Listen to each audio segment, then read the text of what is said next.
Hey everybody, it's Alison Heikkila. Thanks so much for joining me. I am just getting over a sore throat and a cold, so if I sound funny, my apologies. We are going to make a really sweet little fruit card today. I'm using the Organic Fruits stamp set from Simon Says Stamp. Unfortunately, this set is no longer available, but in my description box, I do have a set that kind of reminds me of this linked up. I am working on Canson mixed media paper, and I'm starting to make the apple, and I'm using Spun Sugar Distress Oxide for that base layer. And then I'm going to go in with Cotton Candy Altenew ink for the outline. I really like these colors. I'm going to explain about why I chose them in a little while, but I love these colors and I love this stamp set. It's just fun, it's whimsical, it's really cute. I decided to use Distress Oxides, and here I'm using Vintage Photo for the stem because I didn't want perfectly smooth layers for that focal layer, for that bottom layer. Excuse me. I love that these ink pads have felt on them as opposed to foam. And you'll see this especially with the orange that I'm working with right now. This is Spiced Marmalade Distress Oxide. I purposely kept my hand kind of light and didn't go over the whole thing and didn't go crazy with making it perfect because I wanted that sort of mottled look. It added to the whimsy of this stamp set. You'll see here that I started with Tangelo Memento ink, but it didn't show on Spiced Marmalade. So I grabbed Morocco Memento ink instead, and that worked out much better. You could see that color a lot better. But the orange comes out so cute because, you know, it's not perfect. If you're working with ink pads that have foam on them, you'll know that it's very smooth, right? Which is fine. It's a great quality to have in an ink pad. I happen to really like when I use a felt ink pad because of the texture. I like to use that texture to my advantage whenever I can. Sometimes it's not necessary or works with the card theme or style, whatever, but in this case, it works really well. So here I am adding a little leaf with peeled paint Distress Oxide, and then for the outline layer, I'm going to go in with Northern Pine Memento ink. At first I was a little bit worried, you know, if the oxide would kind of eat the ink that I'm using, right? Because the oxide has that pigment quality and sometimes it soaks up a color and whatever. So I was a little worried at first, but I tried it off camera before I started filming to make sure it was going to work out okay. And it looks great. So here I realized that the pear, I stamped that bottom layer a little too close to the edge and the pear wasn't going to fit. I'm using Squeezed Lemonade Distress Oxide for this part. And then I'm going to use Cheerful VersaFine Clair ink. This yellow is gorgeous, but it's a little close to Squeezed Lemonade once it dries down. Sorry if you can hear that truck passing by. That was very loud. I probably could have gone in with a darker yellow, but it works out fine. It's totally fine. It's still adorable.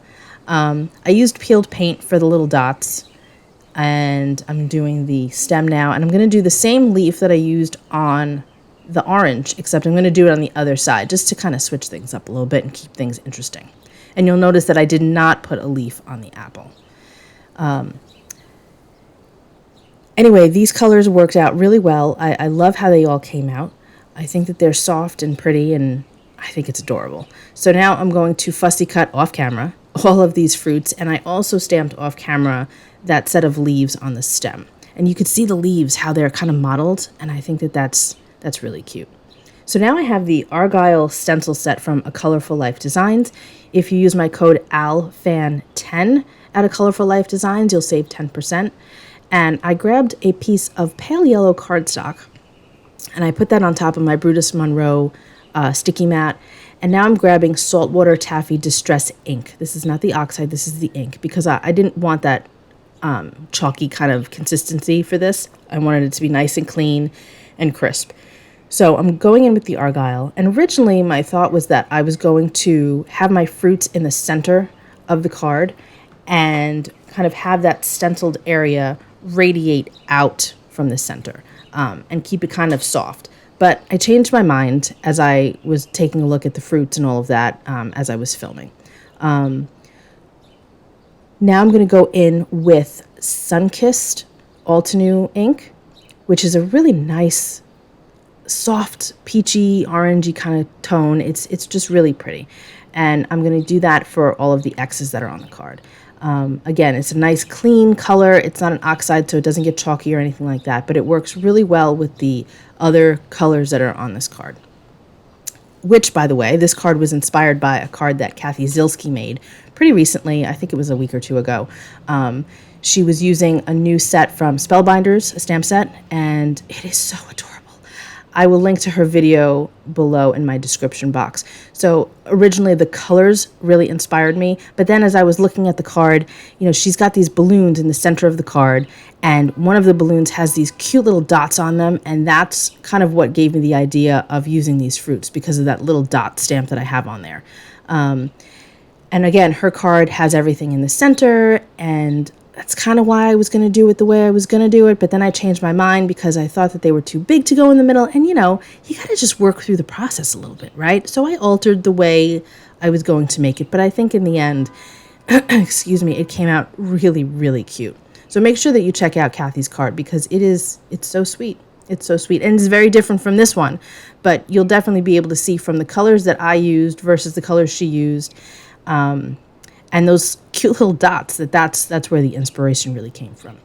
So I've got my Barely Arts glue here, and I'm just adhering my layers down. Started off with that lemon, then the orange, and the apple, but I didn't push the layers down really well until I tucked that leaf in behind. Originally also I was going to have the apple on the left, but since there was no leaf there, I thought sticking it on the right was a better move. I grabbed my sentiment set from Pinkfresh Studios, and I had one cut out of cream cardstock, and it was inked up with Shady Lane VersaFine Clair ink, which is my favorite ink to use for sentiments, hands down. And it just worked out perfectly. Here I'm going to apply some ink to my card base. I was going to use that Spun Sugar Distress Oxide, but then I realized there's a lot of residual ink on my pink brush. Also, that brush is specifically for dye inks, not oxides, and that would have been a hot mess. I would have had to clean my brush, and then, you know, nobody's happy when you got to clean your brushes, right?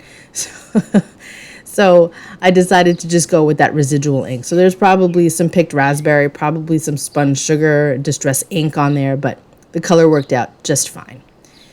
So I needed a little something extra. I grabbed some Baubles. I have Trinity's Baubles linked below. This is not the brand that I used on my card because this particular brand is no longer available, but Trinity seemed to be a very close comparison to this brand. So I grabbed those, and do you guys still have your Stickles in your stash? I want you to pull them out, or maybe you have Nouveau drops or something like that. Pull those babies out, because we're going to use them in a fun new way, or at least a way I haven't used since literally the 80s. Okay, so quick story time. So I've got my diamond Stickles there. Back in the 80s when I was a kid, I would paint shirts aplenty with fabric paint. You know, you remember the tulip containers that were kind of like what Stickles are like, right? So I would do that all the time, and I would always use like lame and glitter and all this crazy stuff on these sweatshirts and t-shirts and stuff. But a lot of times when I had cabochons, I would use glitter fabric paint to adhere my cabochons down, because you could see the glitter through the cabochon, and then it would just kind of poke around the outside of it and hold it in place, and it looked so cool. Well, guys, I decided to bring it over to card making, and let's make it in style again. So I went back and forth about adding that last little drop there, but in the end, I think it really needed it. That's my card, you guys. Make sure you check out Kathy's card, because it is adorable. And her videos are always fun to watch. So that's it for me today. You get to see a close-up of those Stickles under those little baubles, and it is just so cute. I can't stand it.